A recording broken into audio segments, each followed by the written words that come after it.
Ayan mga kailong, tayo nga ni ho ay mga kuha nitong bunga nitong kalamanda rin sa bukid mga kailong. Ating paglilinis ng kuko mga kailong. So ayan nga, kinukuha na natin mga kailong.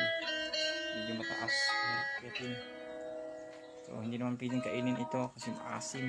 So papanlinis natin ng kuko mga kailong. Maganda panlinis ng kuko to para din kalamansi mga kailong. Ayan nga, akuskus natin sa ating mga kuko dahil mga kuko natin sobrang itim na gawa ng pagniniyog ng mga dagta. Napakahirap tanggalin. So ito yung pangtanggal natin dito mga idol. So ayan, akuskus lang natin yan kahit medyo mahapdi ay is lang para malinis yung kuko. So napakaganda panlinis ito mga idol dahil ito ay parang kalamansi. Kalamanda ang tawag dito mga idol.